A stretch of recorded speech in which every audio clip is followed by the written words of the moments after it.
Hello, my name is Crystal Puentes, and this week's Ethics Corners prompt is going over discussing how a researcher's values could influence the results of a study, and then include an example in your answer.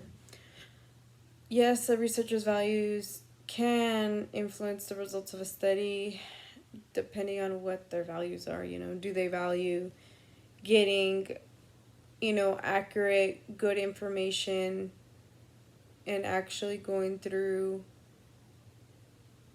to get, you know, good answers that are unbiased, that's not affected by any means by what they want to be the outcome. Some people really want a certain outcome or certain results to favor what they believe in instead of their values being, what's going to benefit the community more, what is actually, real, you know, evidence instead of, kind of messing up the results, just to favor them. So I went over in our textbook, the nursing research textbook that we have, and in the glossary there are two definitions. It's called it's credibility and objectivity, and I feel like they can definitely influence the results of a study by not following those two definitions. So credibility, the definition in our book says it's steps in qualitative research to ensure accuracy, validity, or soundness of the data. So if they're getting their data from a uncredible, like it's not a credible source, that already affects the study. They need to be using a source that is credible, that is reliable. And I feel like if they completely avoid using credibility, it can definitely influence the study. Objectivity is the use of facts without distortion by personal feelings or bias. So people can definitely let their feelings influence, studies in many different ways. Like I said, like their sources, what they're using, can definitely influence it, how they collect the data, even like the group that they're collecting, or the population, the sample population that they're getting their data from can definitely affect the results of a study. You would need numerous like samples of groups and to get like a good result, because one group can vary from the other and those people can kind of change the results in a way. But if they're trying to like get like basically target a certain population or a certain area that they knew would favor their results, that's a way that they could definitely let their personal feelings get in the way just to make sure that they get their point across.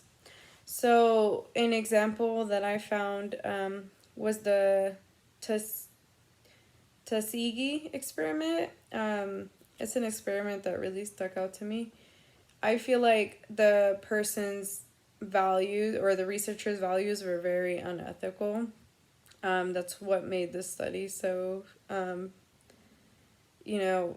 famous, was because of like, wow, like their values were so not okay, and it definitely affected the results of this study. I don't believe the results would have been out there because not a lot of people would have actually been okay with being a part of this study.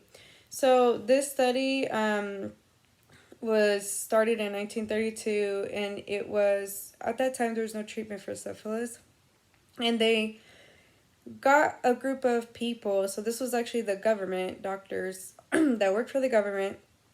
They went and got a group of people that they knew were or had syphilis, and they weren't telling these people that they had syphilis. Instead, they told them that, hey, we're going to take care of you for free. You're going to get free medical attention and treatment to treat the that you're bad blood, basically telling them that they had like some diseases, but they were just calling it something else and not telling them that they had syphilis. So this way, you know, their mission or what they valued was to make sure that they could get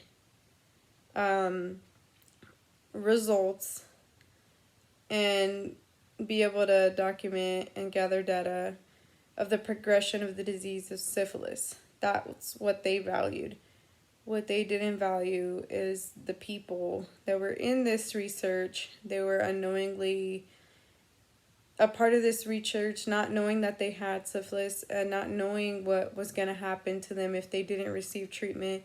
Although there was no treatment at the time, as the experiment continued on and the study, you know, kept going, eventually, you know, they came to find out that penicillin was the choice of drug to treat syphilis, but they still kept going with the study. They never treated these patients. A lot of them, you know, suffered a lot. They died, they became blind, you know, they suffered, and that's, you know, is very unethical, but that's what they valued, the researchers. They valued the data. They wanted to get this information across despite, you know, those people suffering. Those results would have never, you know, came about, you know, or at least not with that extent of that many people, because they, you know, they didn't know, and a lot of people would probably go through that, you know, just to, one, that's not legal, but a lot of people wouldn't go through that research study. So that's what I believed influenced the results, you know, because they pretty much kind of forced those results. They made those results happen by lying, by, you know, getting their feelings in the way. This is what they wanted. This is what their personal belief was, is they felt it was important in a way to get this data despite the people that were suffering. Maybe they believed it was for like the greater good, but it just seemed very unfortunate. It was very racist, the experiment. It targeted a certain group of people. It was just a very unfortunate experiment that happened. And although the government did step in, I mean, those families were affected.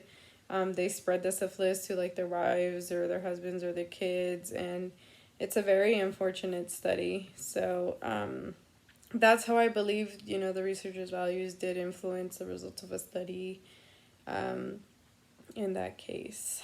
Well, thank you for listening.